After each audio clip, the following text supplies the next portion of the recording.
all things here are the one? Yeah. Okay. So, we have read the para? Yes. Okay. If you have already read it, then I'll read each sentence and we'll see whether it's clear. Okay. The chapter is self-surrender in works. Whatever you are doing, self-surrender means you think of the divine and offer that work that you are doing to the divine. Whether it be eating or sleeping or playing football or treating a patient, okay, whatever it is, you just remember once, and what I am about to do is for you, O Lord or O Mother, okay.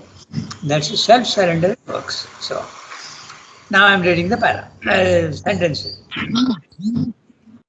All things here are the one and indivisible, eternal, transcendent, and cosmic Brahman that is in its seeming divided in things and creatures. In other words, all the multiplicity that you see in the physical world and even in the in the cosmos, okay, whatever you see is actually all the divine taking different forms. It is seeming to be different, okay, but actually it's all the divine only.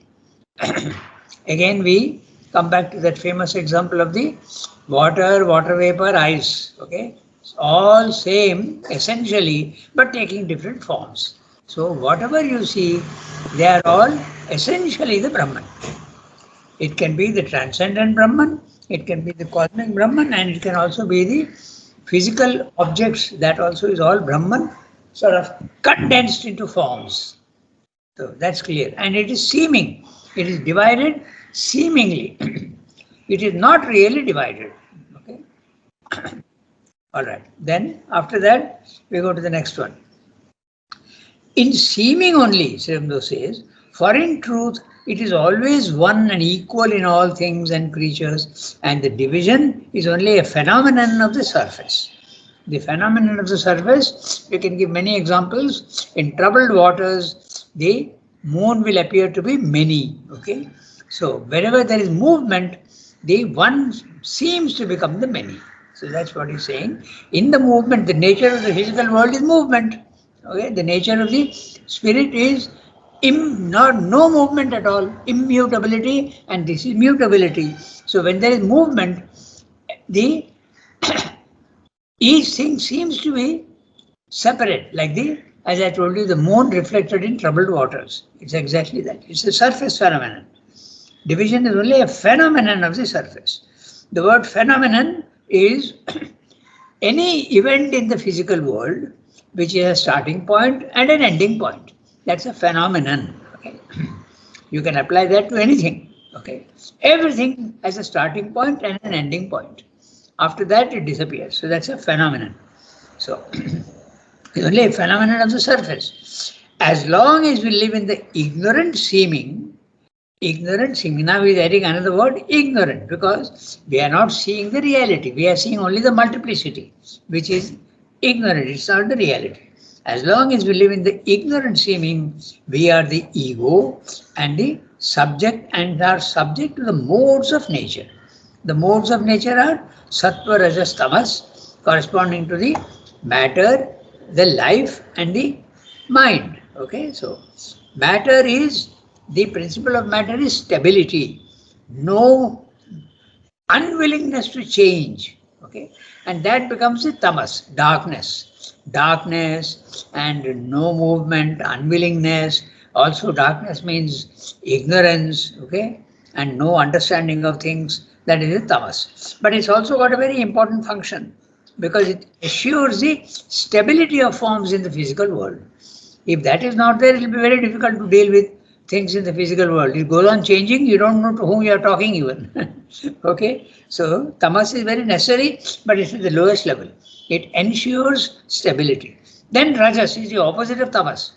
There is unwillingness to stay quiet in this rajas. In tamas, there is unwillingness to move, but here in rajas is exactly the opposite. It's full of energy and is unwilling to remain stable. Constantly wants movement and energy and spending of energy. That's the Rajas. And its characteristic in man and animal is desire. And what is that coming from? Ego. Ego, as I've told you, is if you want to define the ego, don't think of it as arrogance and self sense of superiority. No, those are results of ego. The ego is the principle of it is that which makes you feel separate from others. That's the ego. Okay? Egoism. And when you feel yourself separate from others, you start judging, comparing, and then all this sense of superiority, arrogance, okay, haughtiness, pride, all these things come in. But that's not the ego, those are the effects of ego. So long as you are in the ego consciousness, you are sure to see only the seeming divisions. You are going to see the multiplicity. If you want to see another word, okay? You don't see the connectedness, you don't see the oneness of everything. Okay? Mentally you can understand. Mentally we can understand very well that all tables are different, but they are made of wood, which is a common thing. So there is wood is common to everything. All our bodies are made of matter, and that is the common thing. Okay, everybody of us has got whatever I have, you have. I have a liver, you have a liver. Everybody has a liver. We have a heart.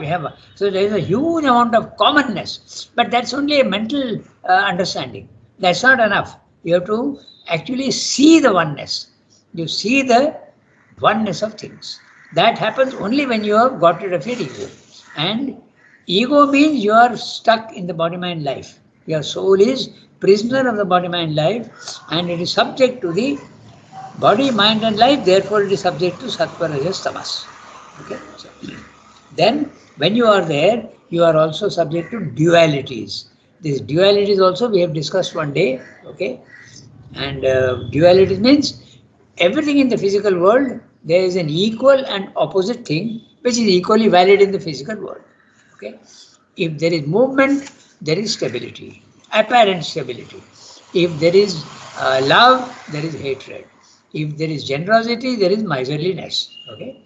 If there is a calm, quiet, there is also a disturbance. These are all the dualities. So when these are all equal. When you are in an ego consciousness, you see the multiplicity, and the multiplicity means the dualities. So this is and the dualities are listed here. We'll go through that. Good and evil, sin and virtue, grief and joy, pain and pleasure, good fortune and ill fortune, success and failure. This Srimad has given a huge amount of duality so that you understand the principle. Success and failure. We follow helplessly the iron or guilt or iron round of the wheel of Maya. The Maya is the physical world. Okay, that's one of the meanings of Maya. At the lower level, Maya is the illusion. You see the unreality. You see only the division, which is unreal. So long as you are in the ego consciousness, you are ignorant, you see the multiplicity, and you don't see the reality.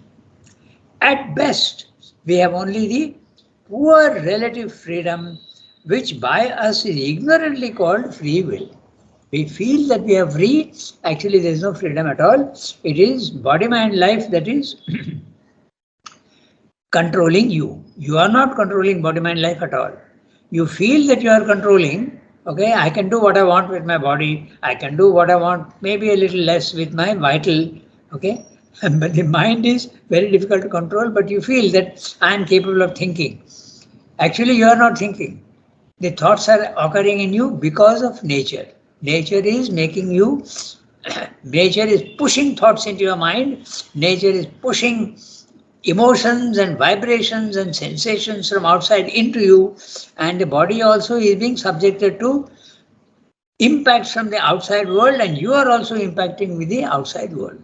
Okay, so this is a constant interchange, and you are helplessly bound to this interchange. You can do nothing about it unless you have gone out of the body mind life, and that is when you go to the spiritual levels of consciousness. Your consciousness is out of the body mind life, and that is the end of the ego and the beginning of knowledge and the ending of ignorance. Only the beginning, not the full. Okay, but The freedom that you think you have, but that is at bottom illusory. Okay? It's not true. It is illusory. Since it is the modes of nature that express themselves through our personal will. The modes of nature are making you, modes of nature is holding all the strings. You are a puppet and it is moving you like a puppet. It is force of nature grasping us, ungrasped by us. We have no control over it. The nature is controlling us. That determines what we shall will and how we shall will it. Even all that is also done by nature only. Nature, not an independent ego, chooses what object we shall seek, whether by reasoned will or unreflecting impulse. Mostly the unreflecting impulse is in the animal world, and even some of the human beings also, sometimes your unreflecting impulse is there. But even if you are an intelligent person and you are very focused in your attention and your actions, whether by reasoned will, but that also nature is actually making you do that. Okay? So at any moment of our existence. If on the contrary, we live in the unifying reality of the Brahman, then we go beyond the ego and overstep nature. Overstepping nature is your body, mind, life. So you are going out of it. You are overstepping means you have gone out of your body, mind, life, and then you are no more subject to sattva, rajas, tamas. You are no more subject to your body, mind, life. Then you are free. That is mukti. That's why it's called mukti. That's the second level, the spiritual planes of consciousness. Okay? Nature, not that we read. If on the contrary, our computer said that we have to start from here, if on the contrary. Okay.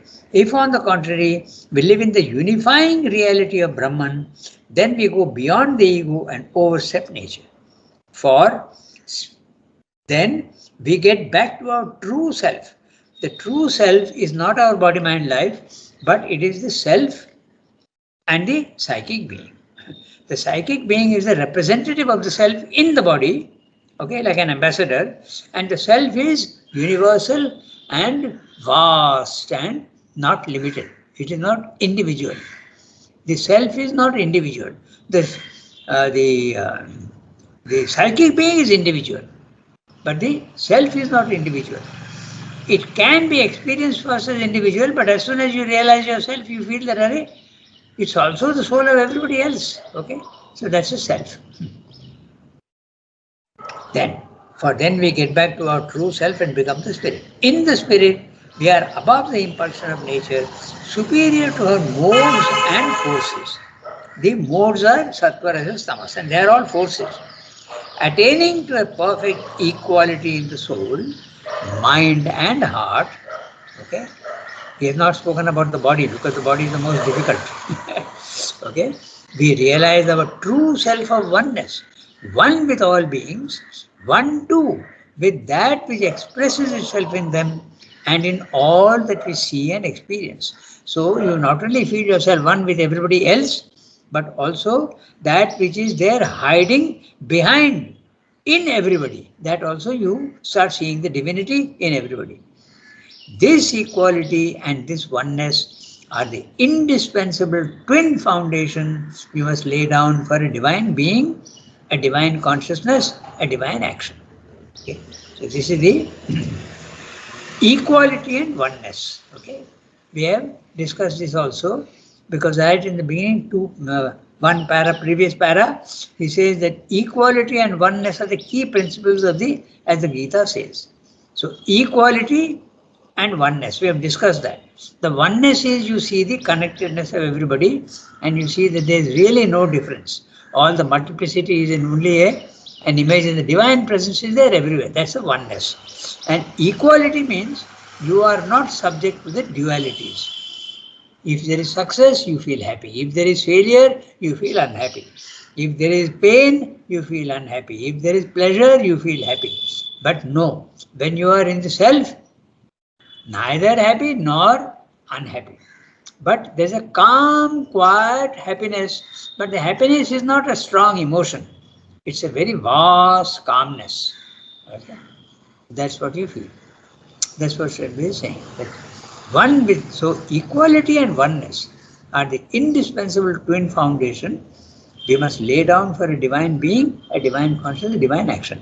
Okay, this equality, I think we have discussed also one day. This equality does not mean to say that my behavior towards everybody will be the same, but the my reactions, okay, I will take everything in a calm spirit and I will see the differences. Equality does not mean red, blue, violet, green are all the same to me. Certainly not. I see green as green, I see violet as violet, I see blue as blue. When I see someone cruel, I see it, but I am not affected by it. I don't become judgmental. That is what is meant by equality. Okay? I see someone calm and quiet, I see someone agitated, I make the difference. I can see the difference. But I am not I am not subject to that, the emotions that it generates normally. Okay? So that is what is meant by equality. I gave you an interesting example, and I repeat that a mother has 5 children. Okay, one child is dumb, one child is lame, one child is blind, and the other two are normal. Her attention to all, she will love all equally because she is the mother. That's equality. But that doesn't mean to say that her behavior and dealing with the others are all the same. How can it be? Because she will be more careful about the blind boy, he needs more attention. She will be more careful about the lame boy. But the other two, she need not pay that much attention. This is very interesting because in the Gita also, in one time, Sri Krishna tells Arjuna that the self is equal to all. Samam Brahma, Samam. At the same time, in another place, he tells Sri Krishna, you are dear to me. Okay, so that's why this is the difference. Dear to me doesn't mean to say that you are specially dear to me. Okay, so this is the, you have to understand that equality and oneness. Then, not one with all. There is a little difference of text here. I have not one with all. We are spiritually not divine. This is what I have. You may have some other text. Okay, so not equal soul to all things, happenings and creatures, we cannot see spiritually, we cannot know divinely, cannot feel divinely towards others. Feeling divinely means equality and oneness. The supreme power, the one eternal and infinite, is equal to all things and to all beings, and because it is equal, it can act with an absolute wisdom according to the truth of its works and its force, and according to the truth of each thing and of every creature. Now, note that the truth of each thing differs. So, your dealing with them also will differ according to the truth of each thing. That's exactly what we discussed just now. Okay? The truth of each thing is different in everybody, and so your attention to them and your dealing with them will be different. But inwardly, it's all the same. You are all the same, and of every creature. Right. So we go to the next. I think we have read this once. Anyway, we can now read the next one. Okay. So this is also the only true freedom possible to man. One of you has to read. It is 5 past 8, so we have plenty of time. We read the paragraph. Who will read today? Any one of you? Yes, I'm reading. Yes, yes, Archana ji, do that. This is also the only true freedom possible to man, Yeah. a freedom which he cannot have. Can you hear clearly? Oh yes, very, very clearly, loud and clear. This is also the only true freedom possible to man, a freedom which he cannot have unless he outgrows his mental separativeness and becomes the conscious soul in nature. The only free will in the world is the one divine will of which nature is the executrix, for she is the master and creator of all other wills. Human free will can be real in a sense, but like all things that belong to the modes of nature, it is only relatively real. The mind rides on a swirl of natural forces, balances on a poise between several possibilities, inclines to one side or another, settles, and has the sense of choosing, but it does not see.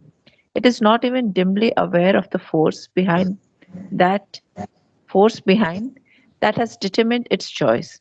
It cannot see it because that force is something total and to our eyes indeterminate. At most, mind can only distinguish with an approach to clarity and precision some out of the complex variety of particular determinations by which this force works out her incalculable purposes. Partial itself, the mind rides on a part of the machine, unaware of nine-tenths of its motor agencies in time and environment, unaware of its past preparation and future drift. But because it rides, it thinks that it is directing the machine. In a sense, it counts for that. In a sense, it counts for that clear inclination of the mind, which we call our will, that firm settling of the inclination which presents itself to us as a deliberate choice is one of nature's most powerful determinants, but it is never independent and sole. Behind this petty instrumental action of the human will, there is something vast and powerful and eternal that oversees the trend of the inclination and presses on the turn of the will. There is a total truth in nature greater than our individual choice. And in this total truth, or even beyond and behind it, there is something that determines all results.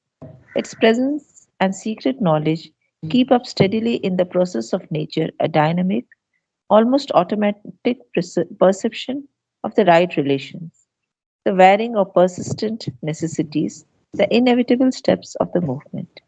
There is a secret divine will, eternal and infinite, omniscient and omnipotent, that expresses itself in the universality and in each particular of all these apparently temporal and finite, inconscient or half conscient things. This is the power of presence meant by the Gita, and it speaks of the Lord within the heart of all existences, who turns all creatures as if mounted on a machine by the illusion of nature. This is the last, this he is quoting the Gita, and it is the 18th chapter, verse 61. Ishvara sarva bhutanam hriddeshe arjuna tishtati brahmayan sarva bhutani yantra rudhani mayaya. So the Lord is inside and he is operating the machine of the body mind life. That's what it means. Okay, so very clearly Surendra has told you that although your sense of freedom is not a reality, yet it's a very powerful determinant in the field of nature. Nature is your prisoner, but while you are in the prison, you still feel that there is a possibility that you are acting. You are not acting actually, but you are acting, because if that were not there, and if everything were determined from before, you would make no effort to progress. Okay? So that is a very powerful. This is the word nature's most powerful determinants. So very clear what he's saying. Your free will, what you think is free will, is not true. Yet it has to be acknowledged as a very powerful method of progress. If that is not there, there will be no will to progress also. Okay. So we go through each sentence. With this background, is quite simple, what we have discussed. So we'll just quickly go through each sentence. This is also the only true freedom possible to man. And what is this freedom? When your soul goes out of body mind life and reaches the spiritual planes of consciousness, the second level, you are free. And that's a real freedom. Now, but it's a relative freedom, because even that is a relative freedom, because you can't do whatever you want with your body mind life. But you are free, the soul is free. A freedom which he cannot have unless he outgrows his mental separativeness. The mental separativeness is very clearly the seeing of the many, okay? The seeing of the multiplicity, and becomes the conscious soul in nature. So you have to become the conscious soul in nature. Okay? Then only it's possible for you to have real freedom. The only free will in the world is the divine will, of which nature is the executrix. The divine is the only one that has a full freedom. But as we have discussed many times, when the divine manifests himself, there is a limitation of everything. Limitation of consciousness, limitation of force, and limitation also of freedom. So it starts becoming less and less free, more and more bound. Until finally in the physical world, everything is bound by laws. Okay? The earth is going around the sun very fixed manner. That's a law that operates. Even a comet that goes around the sun every 75 years it may come back, but its orbit is fixed. There is no change at all. Everything will behave in a according to laws. That's what he's saying. Okay, so human will can be real in a sense. Note the word in a sense. Because, but like all things that belong to the modes of nature, it is only relatively real.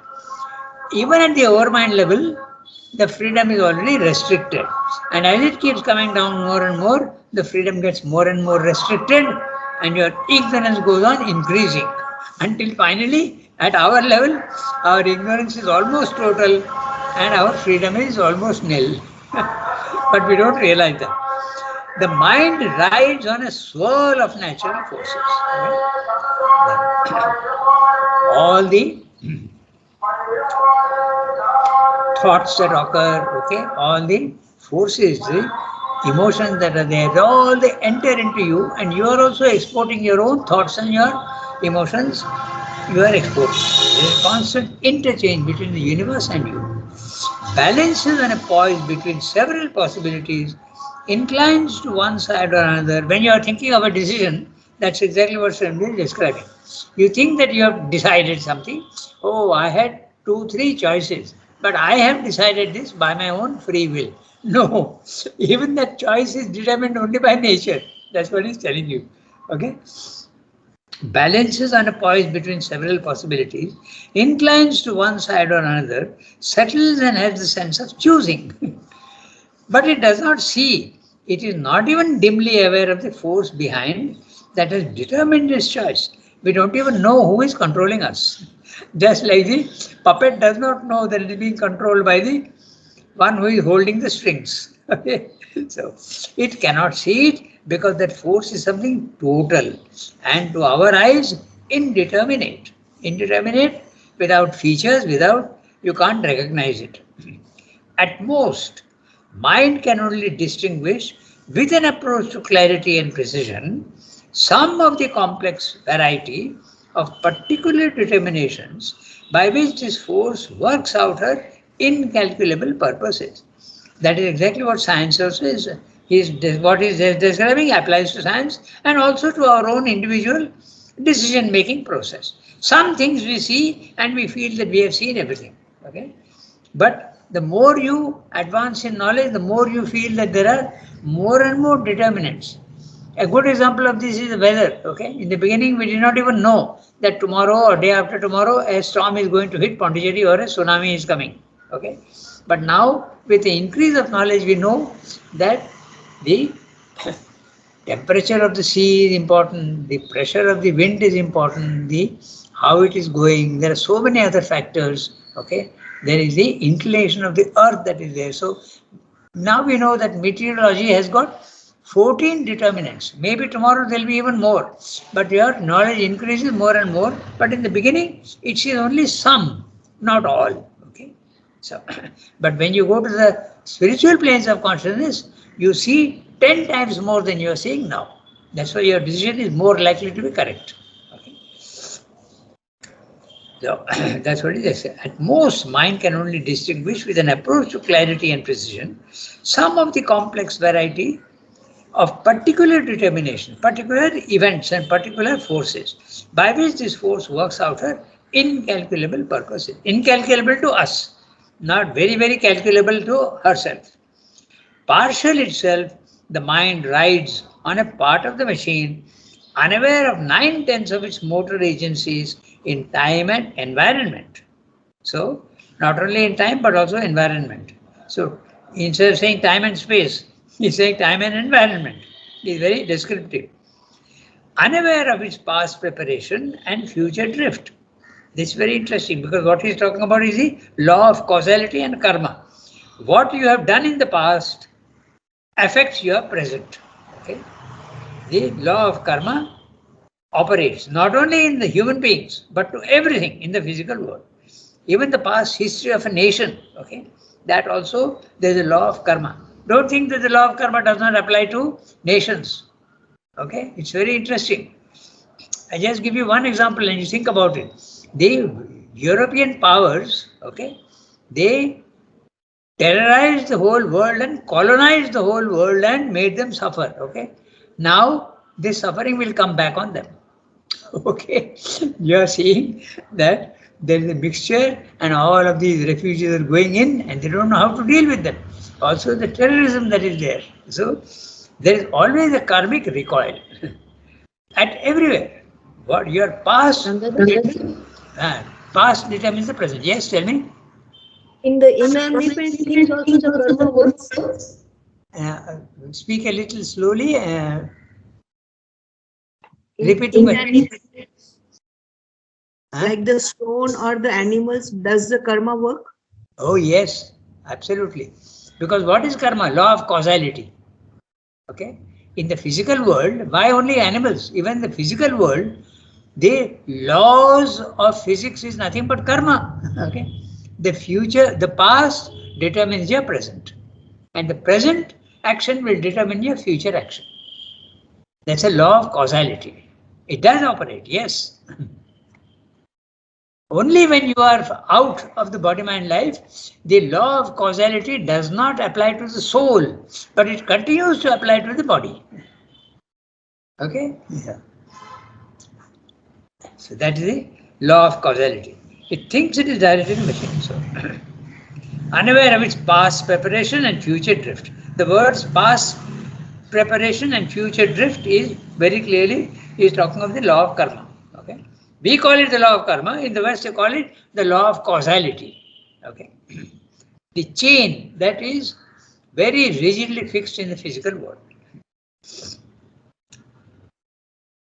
But because it rides, it thinks that it is directing the machine. We feel that we are in charge, but we are not in charge at all.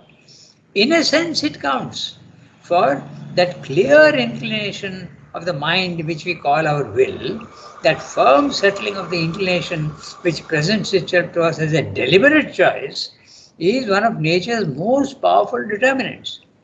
Why? Because if that were not there, there would be no progress and there would be no will to action. But the will to action comes because you feel you are in charge. You know what you're doing. But it is never independent in soul. Many other things come in to influence your decision, but you are not aware of it. Behind this petty instrumental action of the human will, there is something vast and powerful and eternal that oversees the trend of the inclination and presses on the turn of the will. In other words, each individual's will is being influenced solidly by the universal will. The cosmos also has a will, and the divine will translates first in the cosmic will, and the cosmic will again seems to operate in each particular multiplicity, each unit of multiplicity, each human being, each animal, everything. Okay? There is a total truth in nature greater than our individual choice. I remember, I just tell you one particular thing. It's interesting, but it may sound very not so important, but it's interesting. There used to be a cat, okay, and I used to see that when you tickle it in the leg, okay, tickle it, its physical reaction is always the same. It starts moving the leg in a particular way. So I used to really enjoy that I can make him do that action with his leg by tickling him in one particular place. And it's invariable. The moment you do it, the same action will take place. That's the amount of freedom that the cat doesn't have. Okay, there's no freedom. He's completely bound by the same thing applies to us. Okay, but we don't see it. That's what Srimad is saying. Yet it has got a, a, a utility in nature, because that makes you feel that you are in charge, and that makes you progress towards a greater consciousness. There is a total truth in nature greater than our individual choice. And in this total truth, and even beyond and behind it, there is something that determines all results. Okay? Beyond is higher and behind is inward. Beyond is the vertical up and behind is the horizontal in. Okay? Its presence and secret knowledge keep up steadily in the process of nature a dynamic, almost automatic perception of the right relations, the varying or persistent necessities, the inevitable steps of the movement. In other words, the divine is completely controlling everything in the physical world, but you don't see the control. You feel that there is no control. You see, oh, wars are taking place, people are fighting, okay? There is chaos everywhere. But all this is intended. And you don't see that because you don't see the totality. But everything has got a place and a purpose. That's what Sridhar is saying here very, very clearly. Okay? Secret knowledge keep up steadily in the process of nature. A dynamic, almost automatic perception of the right relations. Who is having the automatic perception? The nature herself. The varying or persistent necessities, the inevitable steps of the movement. There is a secret divine will, eternal and infinite, omniscient and omnipotent, that expresses itself in the universality, in the cosmos. Okay? The secret divine will is at the highest level, and it is expressing itself in the universality through laws, okay, through purpose and very clear causality. And in each particular of all these apparently temporal and finite, inconscient and half conscient things. Even whether it's conscient or half conscient, the divine is completely in charge of everything and governing everything. You don't see that, but that is what Srimad is saying. This is the power or presence meant by the Gita when it speaks of the Lord within the heart of all existences, who turns all creatures as if mounted on a machine by the illusion of nature. As I told you, those of you who know the Sanskrit, the Gita's 18th chapter, verse 61. Ishvara sarva bhutanam hriddeshe tishtati. Okay. So, he is there in the secret heart of all creatures. Who? Ishvara, the Lord. Brahmayan, making them go round and round. Brahmayan sarva bhutani, all the bhutanis are the creatures. Yantra rudhani, as though they are mounted on a machine. And he is turning the machine. How? By the power of his maya, by the movement. That's what it is. So we have 10 minutes. We can finish the next paragraph today. Would you like me to read? Please do that. This divine, yeah. This divine will is not an alien power or presence. It is intimate to us, and we ourselves are part of it. For it is our own highest self that possesses and supports it. Only, it is not our conscious mental will. It rejects often enough what our conscious will accepts and accepts what our conscious will rejects. For while this secret one knows all and every whole and each detail, our surface mind knows only a little part of things. Our will is conscious in the mind, and what it knows by the thought only. The divine will is superconscious to us because it is in its essence supramental, and it knows all because it is all. Our highest self, which possesses and supports this universal power, is not our ego self, not our personal nature. It is something transcendent and universal, of which these smaller things are only foam and flowing surface.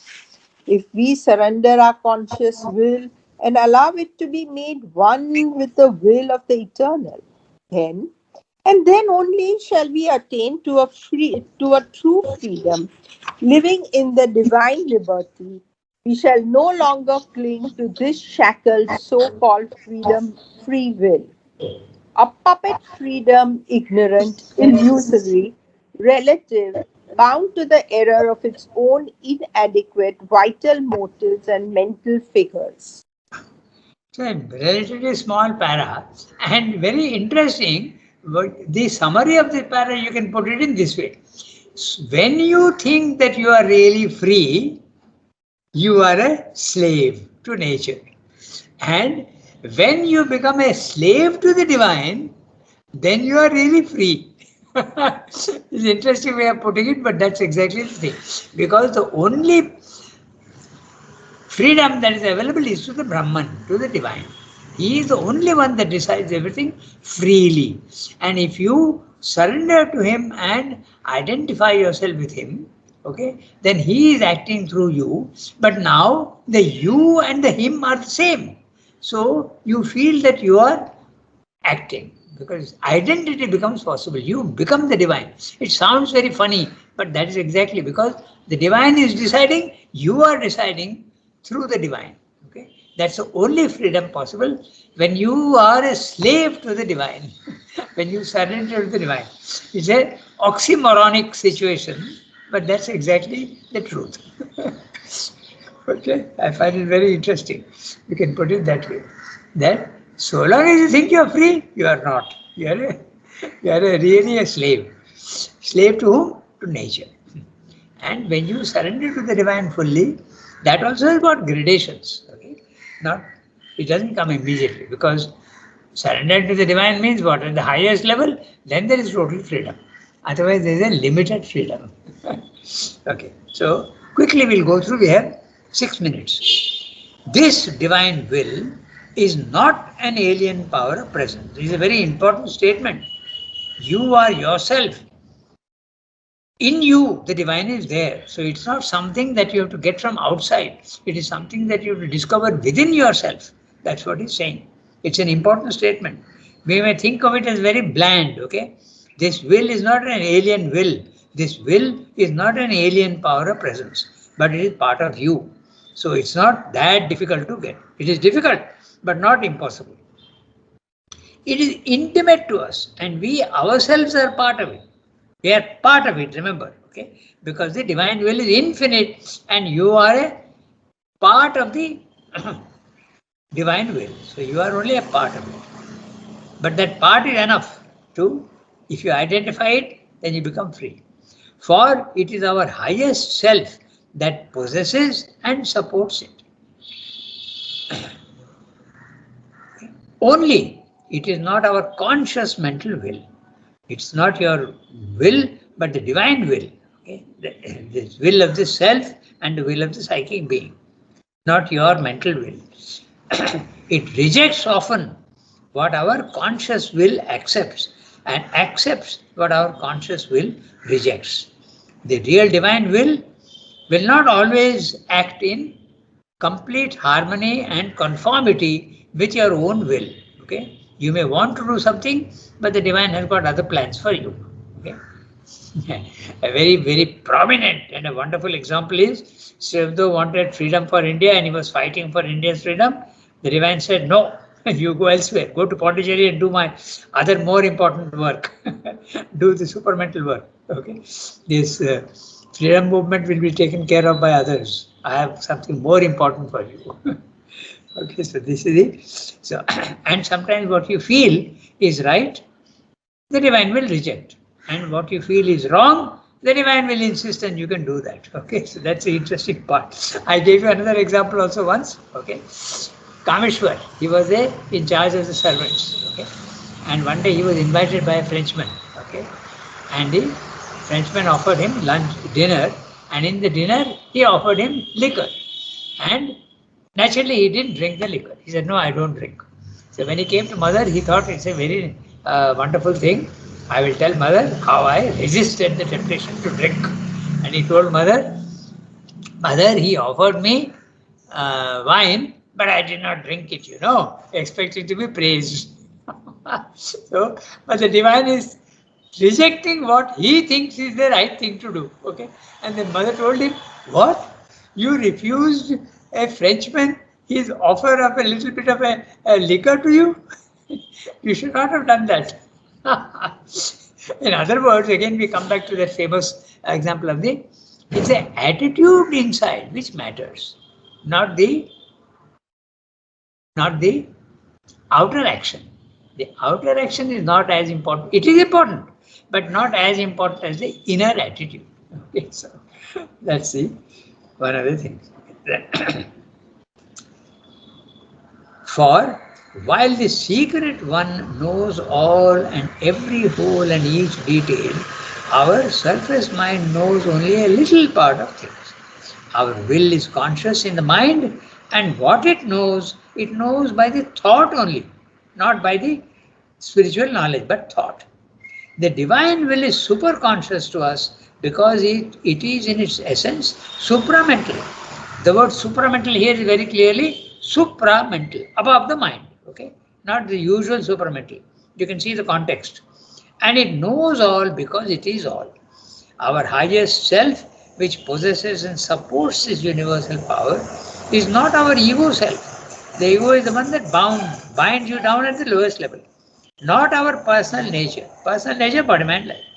It is something transcendent and universal, of which the smaller things are only foam and flowing surface. The smaller things are all the forms in the physical world, your own body, your own vital, your own mind. All these are all very, very small things because they are not vast and universal, are only foam and flowing surface. If we surrender our conscious will and allow it to be made one with the will of the eternal, then and then only shall we attain to a true freedom. As I told you, your true freedom lies in becoming a slave to the divine. I'm putting it in a very dramatic manner, but when you identify your will with the divine will, okay, that's a more sober way of putting it, okay, then you become free. Because the divine is the only freedom and is giving you his freedom. But so long as you think that you have a will, the divine can't give you because you are resisting his will. Yes? Only then shall we attain to a true freedom. Living in the divine liberty, we shall no longer cling to this shackled so-called free will. A puppet freedom, ignorant, illusory, relative, bound to the error of its own inadequate vital motives and mental figures. There you are. So, we stop here today. Next time, we can do a distinction has to be firmly seized. So, I don't put a page number, I just say a distinction. Merci beaucoup. Okay. Au revoir, everybody. Au revoir.